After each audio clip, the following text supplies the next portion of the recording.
العليم من الشيطان الرجيم بسم الله الرحمن الرحيم السلام عليكم ورحمة الله وبركاته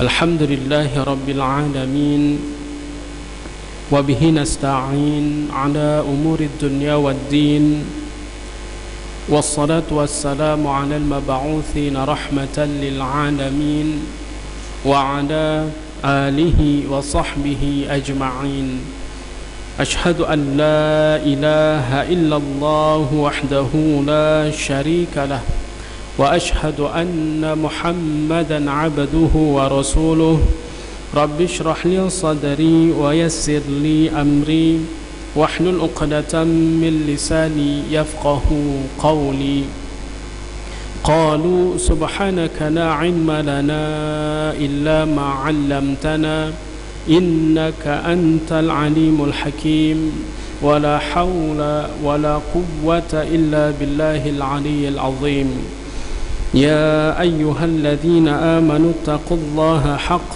تقاته ولا تموتن إلا وأنتم مسلمون قال النبي صلى الله عليه وسلم من سلك طريقا يلتمس فيه علما سهل الله له طريقا إلى الجنة اللهم فقهه في الدين وعلمه التأويل. Tuan-tuan, puan-puan, rahmati oleh Allah Subhanahu wa taala. Alhamdulillah, segala puji kita panjatkan kehadirat Allah Subhanahu wa taala kerana Allah telah memberikan limpahan kurniaannya kepada kita, baik itu nikmat jasmani maupun nikmat rohani, sehingga pada hari ini kita masih dapat menghirup udaranya secara percuma. Dan dalam masa yang sama Allah masih takdirkan kita untuk dapat melakukan ibadat kepadanya. Ini ialah sebuah kurniaan yang besar yang sekiranya ingin kita hitung, Allah telah pun berfirman, wa in ta'uddu ni'matallahi la tuhsuha. Takkan mampu kita menghitung nikmat kurniaan yang telah Allah kurniakan kepada kita. Namun la in syakartum la azidannakum, kita syukur akan nikmat yang Allah bagi, maka Allah akan tambah. Wala in kafartum inna adzabi lasyadid, kita kufur nikmat yang ada Allah ambil, lepas tu Allah siksa dengan siksaan yang teramat sangat perih. Oleh karenanya tuan-tuan puan-puan, selaku hamba Allah yang beriman dan bertakwa, maka syukur ibadat kepada Allah, maka itu adalah jawapan yang terbaik selaku hamba Allah yang beriman dan bertakwa. Yang kedua, salawat beriring salam kita hadiahkan pada junjungan Nabi besar Muhammad sallallahu alaihi wasallam, seorang insan yang amat sangat banyak mengorbankan jiwa raga untuk agama, sehingga Nabi sallallahu alaihi wasallam dilempar dengan batu, Nabi tak peduli, dilempar dengan najis, dikata-kata dengan kata yang kesat, Nabi tidak berhenti untuk berdakwah, dan sampai hari ini kita dapat merasakan iman, Islam dan ihsan. Oleh karenanya, kalau kata cinta pada Nabi, maka perbanyaklah bersalawat, kerana salawat adalah doa yang tidak pernah ditolak oleh Allah Subhanahu wa taala, dan pelaku salawat akan memperolehi syafaatnya nanti di yaumil akhir kelak. Semoga kita termasuk daripada umat Nabi yang memperolehi syafaat itu. Amin ya rabbal alamin. Yang saya hormati Nazir Masjid, ahli jawatan kuasa, imam, Bilal, dan seluruh jamaah muslim muslimat yang rahmati oleh Allah Subhanahu wa taala. Alhamdulillah pada malam ini dapat untuk saya pertama datang ke masjid, tuan-tuan puan-puan, untuk menggantikan Ustaz Rahim Nasir yang beliau tak dapat hadir, mungkin ada hal dan sebagainya.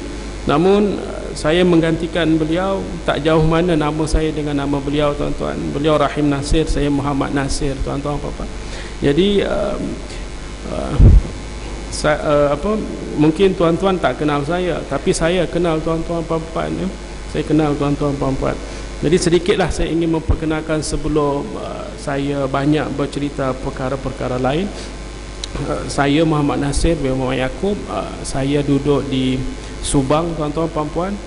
Seperti dimaklumkan, saya dulu pernahlah ikut program Imam Muda musim yang ketiga di Astro Oasis.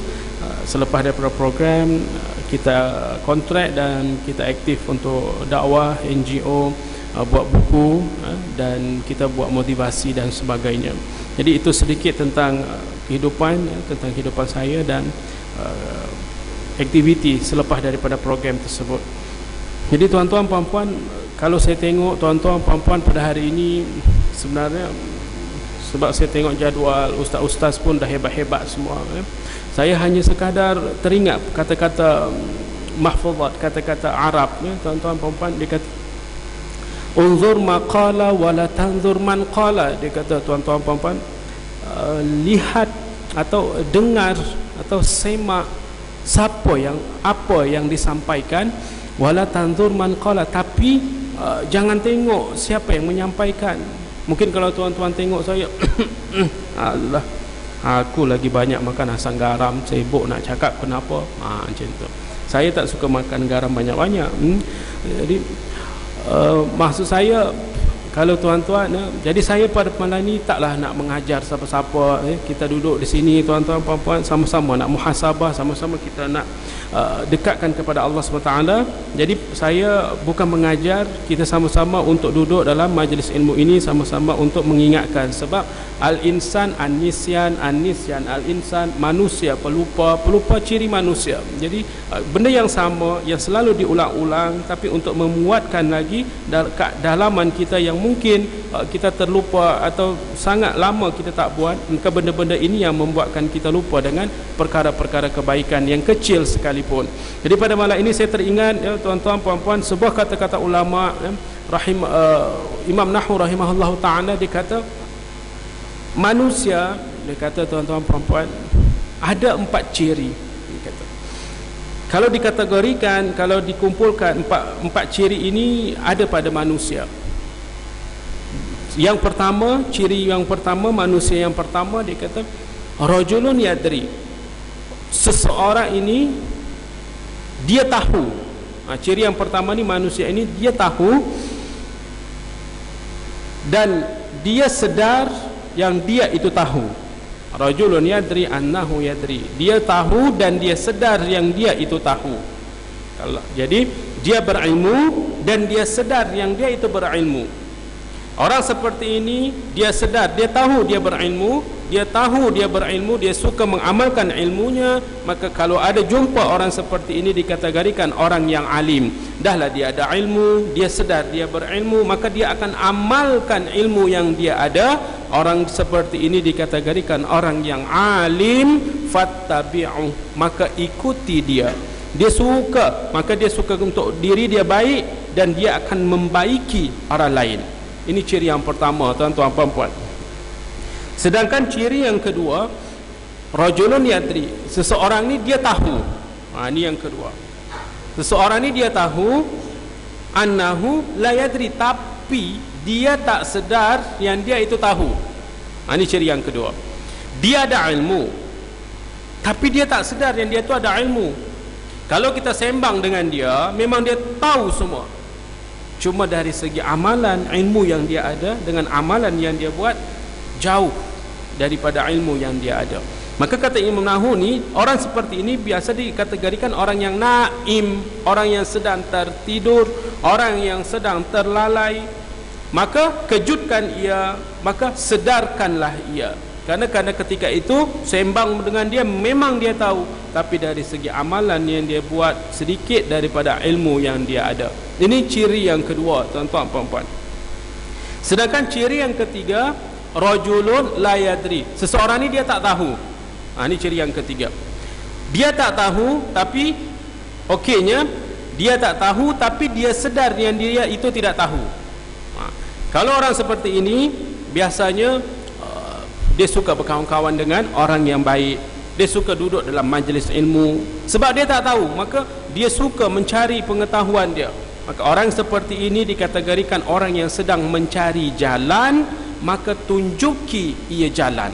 Jadi kalau contoh dekat area-area masjid ni ada orang-orang yang baru nak berjinak-jinak dengan masjid, dengan majlis ilmu, mungkin pakaian dia belum lagi nak nampak Muslim, mungkin pakaiannya masih ala-ala rock, rambutnya masih panjang-panjang dan sebagainya, tapi dia nak dia nak berzina, dia baru nak merapat-rapat dengan masjid, kita tak payah nak usir dia, kita pegang tangan dia sebab dia tengah mencari jalan, dia tengah ingin mencari kebaikan. Maka orang yang berilmu tadi bantu dia untuk mencari jalan. Itu yang ketiga. Sedangkan yang keempat, ini jangan sampai ada pada diri kita lah tuan-tuan puan-puan. Rajulun la yadri, seseorang ni dia tak tahu. Ini ciri yang keempat. Dah dia tak tahu, dan dia juga tidak sedar yang dia itu tak tahu. Ini yang keempat. Dia tak tahu dan dia tak sedar yang dia itu tidak tahu. Kalau macam ni, biasa orang macam ni, kalau sembang dengan dia, kalau kita ajak buat baik, dia marah. Kalau boleh kebaikan tu jangan sampai jadi dah. Dia halang habis-habisan. Sebab dia tak tahu, dia tidak sedar yang dia itu tidak tahu. Orang seperti ini biasa dikategorikan orang yang jahil fajtanibu. Maka jauhi dia. Selepas dah kita bagi tahu dia, dah kita ingatkan dia, tapi jadi permusuhan, malah jadi pergaduhan yang besar, lebih baik tinggalkan, jauhi. Kerana ketika itu lebih baik kita berhindar daripada orang yang seperti ini. Inilah ciri-ciri yang dikategorikan oleh Imam Nawawi rahimahullah ta'ala. Tapi kalau saya kategorikan tuan-tuan puan-puan pada detik ini, di sini, saat ini, saya lebih suka masukkan kita semua, tuan-tuan puan-puan, kepada kategori yang pertama, iaitu orang yang ada ilmu dan sedar yang tuan-tuan puan-puan berilmu. Dia bukan mesti menjadi ulama dulu baru kita alim. Orang yang mempunyai ilmu walau sedikit dan dia amalkan ilmunya, ini lagi hebat daripada yang kedua tadi, banyak tapi amalannya sikit. Kalau tuan-tuan puan-puan tak sedar tuan-tuan ni berilmu, maka tuan-tuan tak akan rela hati untuk datang rumah Allah ni, duduk pula dalam majlis ilmu macam ni. Sebabkan tuan-tuan puan-puan tahulah, manfaat berjamaah ni macam ni, duduk dalam majlis ilmu tu macam ni. Sebab apa? Sebab kadar ilmu lah yang membawa tuan-tuan duduk sedar dapat datang ke sini. Dan kalau kita cek balik ke dalam diri orang-orang yang seperti ini, dia punya hati. Hatinya masuk ke dalam, kalau cek orang-orang yang suka amalkan ilmu walau sedikit, ini punya hati tengah terang, hatinya sangat-sangat terang tuan-tuan puan-puan. Itu yang membawakan, kalau dikata hanya pemilik hati yang terang sahaja yang boleh membawa tuannya berada di tempat-tempat yang terang. Macam tuan-tuan puan-puan sekarang ni, hati tuan-tuan tengah baik ni, tengah terang, itu yang bawa jasad tubuh tuan-tuan boleh datang ke tempat yang baik. Kalaulah hati-hati mereka yang kotor ni, berat sungguh mereka akan berada dalam kebaikan. Hatinya kan seperti raja, maka raja dalam tubuhnya akan suruh pergi tempat yang kotor sebab hatinya tengah kotor. Kalau tuan-tuan datang kemari, maknanya hatinya tengah bersih. Kalau dah hati tengah bersih, amalan suka berbuat dan sedar akan ilmunya, maka paling menakutkan, ini dia. Poin saya sebenarnya bukan ini. Ini ada mukadimah sahaja. Poinnya adalah, ketika tuan-tuan suka amalkan ilmu yang ada dan tuan-tuan telah punya hati yang terang, maka nama tuan-tuan, nama puan-puan telah diisytihar perang. Siapa pula yang isytihar perang saya ni? Nama tuan-tuan, nama puan-puan telah diisytihar perang oleh iblis yang terlaknat, kerana dia tak mampu menghalang tuan-tuan untuk jangan datang ke rumah Allah. Ni dia. Kenapa? Sebab kalau dia berhasil, maka tuan-tuan tak akan berada di sini ni. Tuan-tuan akan terlena dengan panggilan-panggilan yang ada di rumah, dengan TV-nya, dengan pelbagai macam lah. Tapi tuan-tuan berhasil di sini, maka isytihar perang oleh iblis terlaknat, kerana dia tak redha, dia paling benci. Kerana juga dia pernah merasakan menjadi makhluk yang paling taat satu ketika dahulu. Ketaatan iblis terlaknat ni sampaikan dia menjadi pemimpin para malaikat. Tuan-tuan kena sedar, dia tu, maka dia tengok tuan-tuan ni, puan-puan ni, geram sangat dia, benci sangat dia, sebab dah jadi musuhnya. Dia dah tak pergi dah tempat Pak Malam, sebab itu itu kawan aku, inilah musuh-musuh aku ni. Tapi pada malam ni sebenarnya saya nak bagi tips pada kita semua oleh Imam Al-Ghazali rahimahullah dalam kitabnya Ihya Ulumuddin. Dia kata, kalau dah orang-orang ni suka sangat ibadat, dia sedar yang dia tu berilmu, hatinya terang, iblis dah isytihar perang ni supaya tuan-tuan puan-puan balik menjadi kawannya balik. Maka Imam Ghazali bagi tips pada orang-orang yang seperti ini, dia kata kalau mula-mulalah iblis menghasut balik, dia kata kalaulah dia mulai menggoda balik supaya jadi kawannya, maka gunakan 5M. Ni malam ni saya nak sama-sama kita mengingat 5M ni. 5M ini kalau kita buat dalam Rumi M lah, kalau dalam Arab Mim lah. Dan 5M ini dapat menguatkan hati kita yang tadi dah terang, supaya istiqamah dalam ibadat yang tuan-tuan dah buat. Jadi ketika iblis mulai rasuk, bisik, janganlah, nantilah, apa dah berbagai macam alasan yang dia nak buat, maka kita boleh tepis dengan 5 ni. 5, yang pertama iaitu ketika iblis merasuk, menghasut kita, menggoda kita, maka katakan dalam hati kita M yang pertama, iaitu mu'ahadah. Apa ni mu'ahadah? Apa hubungan dapat menguatkan hati kita? Ada hubungannya. Mu'ahadah iaitu mengingati kembali perjanjian kita kepada Allah. Tuan-tuan puan-puan, mengingati kembali perjanjian kita kepada Allah.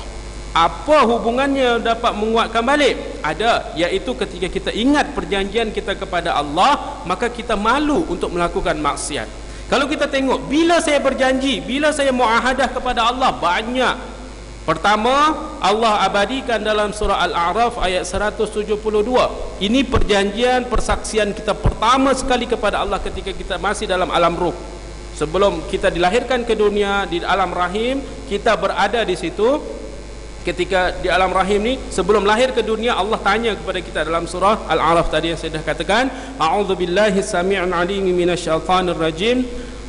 Wa idh akhadha rabbuka min bani adama min zuhurihim dhurriyyatahum wa ashhadahum ala anfusihim alastu bi rabbikum qalu bala syahidna. Ini ni ketika alam ruh ni, Allah tanya pada kita ni, alastu bi rabbikum, adakah aku ni Tuhan engkau? Qalu, pakat jawab semua jamaah. Kita kata, ya, kami bersaksi bahawa engkau ialah Tuhan kami. Ini perjanjian, persaksian kita bahawa kita dah ngaku ni, ya Allah, aku berkata, bersaksi bahawa engkau ialah Tuhanku. Tapi ada juga orang yang akan kata, saya ni tak ingat, macam mana saya boleh ingat, tu kan belum saya lahir. Cuba bagi contoh yang saya boleh ingat hari ini. Banyak tuan-tuan. Ketika tuan-tuan ditakdirkan lahir ke dunia, mumayyiz, dapat bezakan antara baik dan buruk, baligh, dosa jatuh kepada kita kalau kita dah buat kesalahan, dan ketika start daripada balighnya tuan-tuan salat, puan-puan salat, dalam keadaan itu kita selalu bersumpah kepada Allah dalam doa iftitah kita.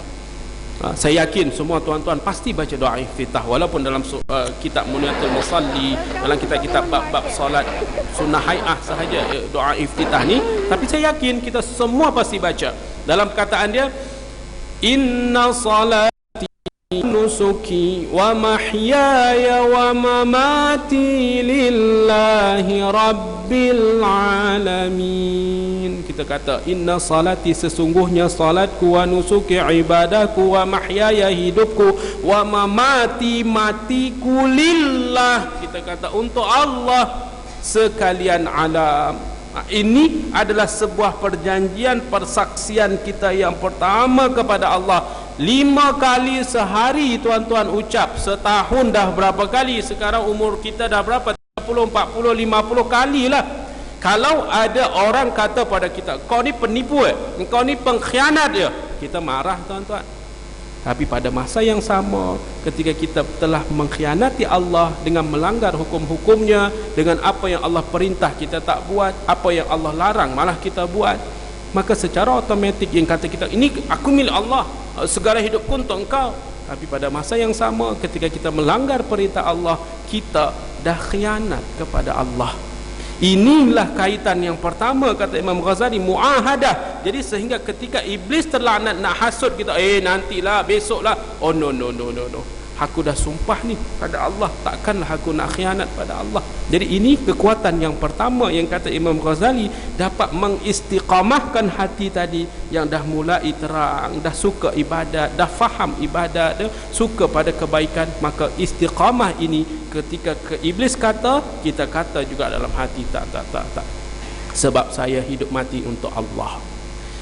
Satu tak cukup, sebab iblis ni kalau dah tengok macam tuan-tuan puan-puan ni, orang yang berilmu, dia tak hantar dah yang lulus lepas daripada sekolah rendah. Kalau kita ikutkan grade lah, dia tak keluarkan dah keluaran daripada SPM, tak. Kalau macam tuan-tuan, paling kecil dia hantar ni yang upgrade macam degree paling rendah pun, apalagi master. Dia tak hantar yang kecil-kecil dah untuk goda kita. Sebab tuan-tuan berilmu, dia hantar yang hebat-hebatnya juga untuk hantam tuan-tuan supaya goyang sikit. Dah goyang, susah. Itulah senang dia nak masukkan. Tapi tak apa, Imam Ghazali kasih 5 ni, insya-Allah kalau kita nak tumbuk orang pun, kalau 1 tak jadi, kalau 5 genggam kuat-kuat, sakit juga dia nak tumbukkan.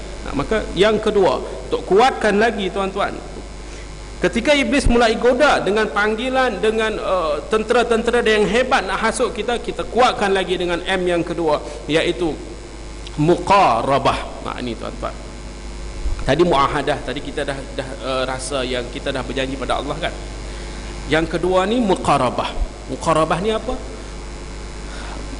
Allah Subhanahu wa taala sangat dekat kepada kita, atau bahasa yang senang lagi, Allah sentiasa mengawasi kita. Allah sentiasa dekat dengan kita. Sehingga dekatnya Allah Azza wa Jal di dalam surah Qaf ayat 16 kalau tak silap saya, wa nahnu aqrabu ilaihi min hablil warid, kata Allah, dan kami lebih dekat kepadanya daripada urat lehernya sendiri, kata Allah. Tapi ada dalam hadis Nabi SAW ketika dapat hadis ini, Nabi tersenyum. Ada makhluk Allah ni yang tak yakin yang Allah itu muqarabah, yang Allah tu nampak waktu dia buat apa di dunia ni. Maka ketika Nabi bacakan hadis ni, sahabat tanya, kenapa tersenyum wahai Rasul? Maka Nabi SAW pun cerita hadis ni, iaitu ketika dalam yaumul hisab ni, tentang muqarabah ni tuan-tuan, yaumul hisab, hari pembalasan, Allah kata pada hamba Allah ni, saya nampak waktu engkau di dunia buat ini, disebut semua dari kecil sampai besar. Dah habis, maka dia kata, pakai mulut dia kata, ya Allah, saya ni tak percayalah, apa buktinya engkau nampak aku waktu di dunia, sedangkan waktu di dunia aku tak pernah nampak engkau. Kata engkau maha adil Rabb, tunjuklah keadilanmu. Ni dia nak minta keadilan. Ni orang jahil tuan-tuan puan-puan. Sebab Allah Rahim, Allah Maha Adil. Okey, Allah pun sediakan untuk keadilan. Allah panggil malaikat. Allah panggil malaikat tuan-tuan puan-puan. Allah suruh malaikat buka catatan amal, suruh dia baca. Buka, dibaca satu persatu sampai habis. Lagi mulut dia kata, ya Allah, entah malaikat ni tipu. Dia kata, waktu di dunia pun aku tak pernah nampak dia pun waktu tulis-tulis ni. Dia kata tuan-tuan, dia lagi, saya tak naklah yang macam-macam ni. Saya nak yang bukti nyata supaya saya yakin saya betul buat ni. Dia kata, mohon keadilanmu, tunjuklah keadilanmu Rabb. Tuan-tuan apa-apa, ni orang jahil lagi. Okey, Allah tak panggil siapa-siapa dah. Allah kata, senyap. Senyap mulut dia tadi yang komen macam-macam tuan-tuan apa-apa. Cakap. Apa yang cakap? Anggota tubuh dia selain mulut ni berkata-kata tuan-tuan, tangan, kaki bersaksi, kecuali mulut. Mata dia cuma tengok je, mulut dia tak boleh bercakap. Puas dah semua anggota tubuhnya berkata-kata, mengatakan apa yang dia dah buat selama di dunia ni. Puas. Senyap mulut semua anggota tubuhnya.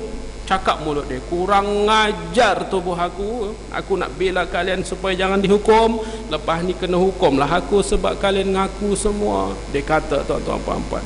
Jadi dalam Al-Quran juga, idh yatalaqal mutalaqqiyan 'anil yamin wa 'anil shimal.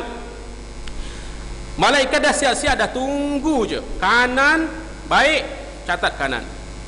Buruk, siap-siap di kiri kita. Dan untuk membuktikan perkataan-perkataan anggota tubuh kita dalam surah Yasin yang tuan-tuan selalu baca, dalam surah Yasin ayat 64 ya, tuan-tuan nanti boleh buka, saya tak silap apa dia surah dia, ayat dia. Al-yawma nakhtimu ala afwahihim wa tukallimuna aydihim. Tuan-tuan hafal dah semua dah. Wa tashhadu arjuluhum bima kanu yaksibun. Pada satu hari nanti mulut dikunci rapat. Berkata-kata siapa? Kedua tangan berkata-kata, kaki bersaksi atas apa yang dah kita buat selama ni. Jadi paling tidak, kalau ada orang ingin mencuri, adakah orang mencuri tangan dia bawa, kepala semua tinggal dekat rumah, tangan dia yang dia bawa? Tak ada. Macam juga buat ketaatan, kalau tuan-tuan cuma bawa kepala je dekat masjid ni, tuan-tuan letak sini, badan tuan-tuan bawa balik rumah, saya orang pertama lari. Kenapa? Ketaatan semua kita buat, maksiat pun semua kita buat. Walau kalau kita kata saya tak nampak Allah, saya tak nampak malaikat, okey fine, tapi setidaknya tubuh kita ini dia tak akan lari. Kemana kita nak lari? Semua kita ikut, semua kita bawa. Dan inilah kekuatan muqarabah. Walau kuntum fi burujim musyayyadah, walau kita ingin bersembunyi, ini untuk kematian ni, kita bersembunyi di tempat yang paling rapat sekalipun, tidak ada udara, tidak ada cahaya, Allah Azza wa Jal tetap bersama, tetap ada, tetap nampak, tetap membuat apa yang patut dia buat. Paling tidak pun anggota tubuh kita ni kita nampak sekarang ni, dan dia akan berkata untuk yaumul akhir nanti. Jadi ketika iblis terlaknat ni nak goda kita, kita boleh kata dalam hati kita, ya Allah, tak naklah, sebab aku ni dah janji pada Allah, tak ada tempat dah nak bersembunyi ni, tak ada tempat. Sehingga ahli maksiat datang kepada Ibrahim bin Adham. Ibrahim bin Adham ni sangat hebat, orang kaya yang sangat hebat, namun Allah takdirkan dia menjadi orang yang sufi, orang yang dekat kepada Allah, doa makbul dan sebagainya. Jadi datang ahli maksiat tanya, wahai Ibrahim bin Adham, aku tengok kehidupan engkau sekarang ni dah mulai tenang, semenjak engkau dekat pada Tuhan engkau hidupnya tenang, doa selalu diangkat, bagilah petua pada aku ni nak berhenti daripada buat maksiat ni. Dia kata, kata Ibrahim bin Adham, saya bagi 5 syarat je. Allah 5 syarat, 20, 10, banyaklah sikit. Dia kata, dia lagi semangat ni tuan-tuan. Maka Ibrahim bin Adham, tak apa, 5 ni insya-Allah pun boleh hilangkan. Oh ya ke? Apa dia kata? Yang pertama dia kata, kalau kau rasa nak buat maksiat tu, okey, boleh. Tapi pastikan sebelum dan selepas kau buat maksiat, pastikan jangan makan dan minum rezeki yang dibagi oleh Allah. Dia fikir, ada ke? Yang kedua, kalau kau buat maksiat juga, buatlah, tapi pastikan kau jangan buat maksiat di buminya Allah. Di mana saya nak cari? Dia kata. Yang ketiga, kalau kau nak buat maksiat juga, okey, tapi pastikan ketika kau buat maksiat tidak ada Allah yang nampak engkau. Lagi dia kata, ini petua ke nak bunuh saya? Dia kata, dia pun tahu yang Allah tu nampak dia. Yang keempat, kalau kau buat maksiat juga, okey, tapi pastikan ketika malaikat maut ingin cabut nyawa engkau, kau kata, tunggu, aku tengah syok ni, aku macam-macam ni, tak boleh lagi, belum taubat lagi. Kalau kau boleh kata pada malaikat maut supaya jangan cabut nyawa engkau ketika itu, buatlah. Menangis dia. Yang kelima, ketika malaikat Zabaniyah nak tarik engkau ke neraka, kau kata pada dia, aku bukan ahli neraka, aku bukan tempat aku di sini. Kalau kau boleh kata macam itu, kau buatlah maksiat sesuka hatimu. Jadi petua-petua ini dikata dapat memberikan kesan kepada ahli maksiat tu. Akhirnya dia lepas, dia tak buat lagi maksiat, sebab dia tahu tak akan mampu untuk menghindari daripada pandangan Allah di mana jua kita berada. Jadi inilah kekuatan muqarabah yang kedua, tuan-tuan puan-puan, dapat memberikan lagi kekuatan cahaya dalam hati kita yang suka ibadat tadi. Tapi kalau kita tengok jari kita pun, ya, ada pendeknya, panjang sikit, tinggi setengah ni, menggambarkan juga dalam hati kita, ya, dalam keimanan kita. Kadang keimanan kita ni, ya, seperti saya katakan tadi, ada yang tahu dan dia belum sedar. Kita dah tahu dah, Saya dah tahu dah yang Allah tu nampak, yang Allah tu dekat. Saya dah tahu dah, saya tu dah janji kepada Allah. Tapi saya manusia biasa. Saya punya juga kelemahan. Ketika saya suka buat maksiat, maknanya hati saya tu tengah, cahaya tadi tengah memedar, malah dah hampir-hampir putus. Kalau tengah hebat, contoh dekat masjid ni, contoh tengah hebat ni, semangat Tok Imam tak sampai lagi, Tok Bilal, Tok Siap tak sampai lagi, kita dah tunggu depan pagar. Mana kita tunggu, kita paling awal datang. Tengah hebat-hebat ni, tapi tengah turun, tanya, ustaz dah datang ke belum? Call je, belum datang. Let lu dah macam-macam. Macam dekat Raudah juga, dekat Madinah. Kalau Raudah terbuka pukul 3 pagi, pukul 2 lambat sangat, 1:30 pun dah ramai dah orang tunggu depan tu. Tunggu, begitu buka pintu, masuk macam tak apa, nak berebut-rebut, semangat ibadat. Macam tu juga Imam Ghazali sediakan yang ketiga ni. Dia tahu, macam hadis Nabi sallallahu alaihi wasallam, kadang naik kadang turun iman kita ni. Dia tahu yang kita ni memang kadang tersasul juga, tersalah juga. Walaupun kita dah tahu yang kita ni dah berjanji, kita tahu yang Allah terdekat, tapi kadang-kadang kita kalah juga dengan iblis ni. Kita kalah juga dengan godaan dia ni. Tapi tak apa. Ketika seseorang buat salah, itu biasa. Tapi jangan membiasakan buat salah. Nah, ketika kita dah buat salah, ketika tersalah, baik sengaja ke tidak sengaja, dah masuk isyak dah. Okay, kita sambung selepas isyak sikit.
Kita sambung sikit je lagi tuan-tuan puan-puan ya.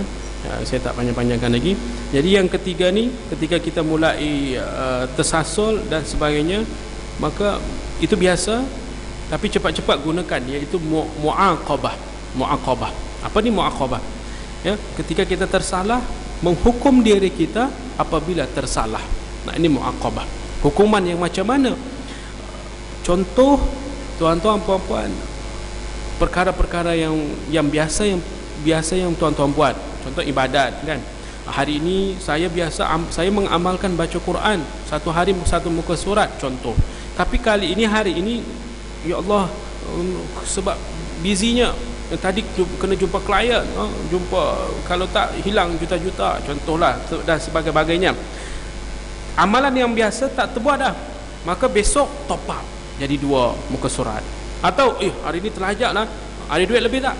Ada, masuk tabung masjid dan sebagainya. Sebab pernah Sayyidina Umar pernah menghukum diri dia, hukuman kesalahan yang kecil, tapi cara menghukumnya Allah Rabbi sangat besar. Malu, saya pun malu, tak berani nak buat. Iaitu Umar pernah dikurniakan oleh Allah kebun kurma yang luas dan buahnya siap untuk dipetik. Namun para sahabat yang lain ada kebun tapi tak ada buah lagi, masih belum masak punya, dia dah siap, tinggal dipetik. Maka takjub, lepas daripada subuh tu dia kata, aku akan habiskan hari ini juga untuk ambil hasil. Daripada pagi tu dia dah kutuk sampai masuk waktu zuhur. Sampai masuk waktu zuhur azan ni, dia kata sikit lagi habis lah ni, sebelum iqamah.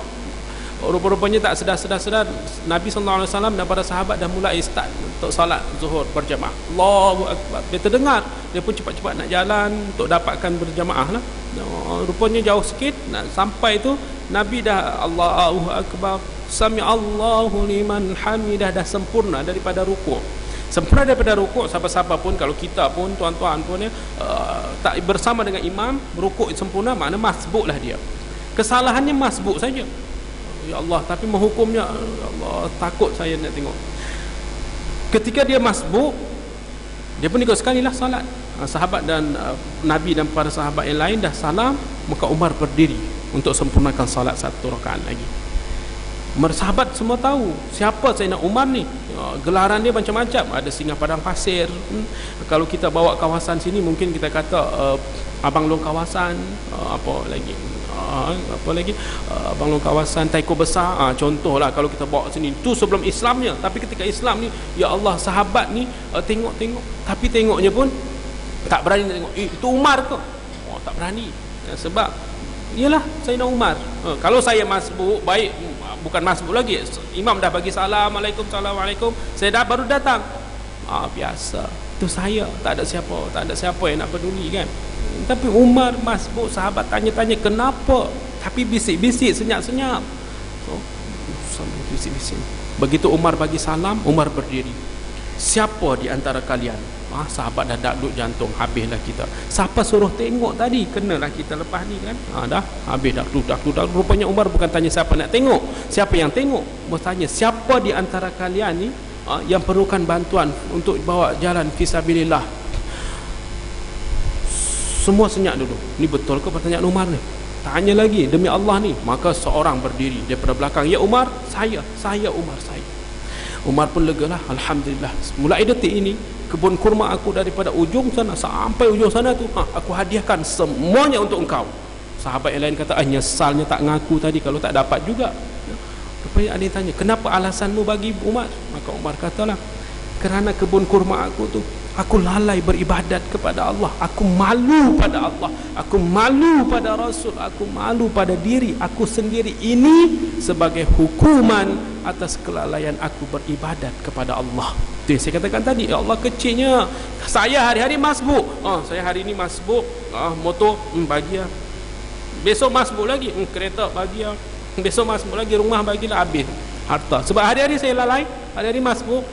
Tapi hukuman itu jangan sampai memudaratkan kita. Ini penting. Ini penting sekali ya. Jangan sampai memudaratkan kita. Hukuman itu kita mohon kepada Allah ketika kita tersalah, biasa, jangan membiasakan. Tersalah juga ambil bagi. Apa sahaja, berzikir, minta ampun kalau dosa besar, kenalah taubatan nasuhah, jangan main-main taubat dia. Ampun, bagi. hukum, bagi. Dengan begitu cahaya tu balik lagi. Tadi kan cahaya dah mulai redup ni, jangan sampai mati sudah. Kalau mati khatamallahu ala qulubihim, tu yang suka sangat membenci dengan agama, susah sangat nak buat kebaikan. Jadi pastikan ketika kita tersalah biasa, tapi pastikan kita buat lagi iringi kejahatan dengan kebaikan. Dengan begitu naik balik, cas balik hati tadi, naik ya. Lepas sahaja dah cas tu, yang keempat dah mulai naik balik hati tadi, dah buat salah, hukum naik balik. Yang keempat, kena muhasabah, banyak-banyak muhasabah, sebab muhasabah penting untuk diri kita, kerana kehidupan kita hanya 3 pergerakan, 3 titik yang kita lalui. Yang pertama, kita hidup daripada tanah. Yang kedua, Allah takdirkan hidup di atas tanah. Lepas habis masa duduk di atas tanah, maka mati bawah, mati ditanam di bawah tanah. Ni je pusingan kita. Jadi muhasabah banyak-banyak. Sebab ada orang bukan Islam pun, dia beli kereta 500 juta, dia kata aku gali lubang, ditanam kereta tu. Ditanya kenapa? Sebab nanti ketika di akhirat saya nak bawa untuk jadi kenderaan saya. Ni orang yang bukan Islam pun dia kata ada kehidupan di akhirat. Dia nak bawa kereta dia, ditanam, beli sekarang ditanam. Itu tanpa agama pun cakap macam itu. Kita lagi yang dah punya agama, daripada lahir dihadiahkan Islam, banyak muhasabah untuk persiapan kita menuju Allah. Lepas kita muhasabah, kena buat yang kelima, iaitu mujahadah. Ni penting sangat-sangat. Lepas kita empat-empat ni, kalau tak ada mujahadah apa? Mujahadah melawan hawa nafsu. Dalam diri kita ada 2 unsur, akal dan nafsu. Akal penting adanya ilmu. Itu yang saya katakan tadi, tuan-tuan dah ada basic tu, ilmu tu. Sebab akal tuan-tuan dah ada ilmu, bagus. Karena ilmu tambah lagi ada agama. Nafsu ni biasa dikendalikan oleh iblis terlaknat. Tu yang ada ilmu agama boleh kendalikan nafsu-nafsu yang tadi yang dikendalikan oleh iblis ni. Kita boleh relax, kita boleh santai, relax, kita boleh ajar dia menjadi nafsu yang baik. Sehingga nafsu yang baik Allah gambarkan dalam surah Al-Fajr, ya ayyatuhan nafsul mutmainnah, wahai jiwa-jiwa yang tenang, irji'i ila rabbiki radiyatan mardiyah. Mari aku redha ni. Fadkhuli fi ibadi, mari bersama hamba-hambaku, mari bersama di sisiku. Wadkhuli jannati, dan masuk ke dalam syurgaku. Inilah yang kita harapkan tuan-tuan puan-puan rahmatullah Allah SWT. Dengan masa yang singkat ni saya tak jelaskan panjang-panjang lagi. Yang penting ketika Allah bagi tuan-tuan puan-puan punya cahaya yang terang untuk suka pada ibadat, mohon kepada Allah, ya muqallibal qulub tsabbit qalbi ala dinik, wahai yang membolak-balikkan hati, tetapkan hati kami dalam agama, dalam ibadat yang kami buat. Biar sikit tapi istiqamah, daripada banyak tapi jarang-jarang. Bisa saja pada malam ini insya-Allah yang pertemuan kita diridai oleh Allah SWT. Yang benar datangnya daripada saya, yang salah yang benar daripada Allah, yang salah daripada diri saya sendiri. Mudah-mudahan Allah pertemukan kita lagi. Kalau tak pun, saya mohon kepada Allah agar kita dipertemukan di syurganya nanti. Amin ya rabbal alamin. Ila liqa' ma'as salamah. Assalamualaikum warahmatullahi wabarakatuh. Subhanallah wa bihamdihi, subhanakallahumma wa bihamdika, asyhadu an la ilaha illa anta, astaghfiruka wa atubu ilaik. Wal 'asr innal insana lafi khusr illa alladhina amanu wa 'amilus salihat wa tawassaw bil haqq wa tawassaw bis sabr.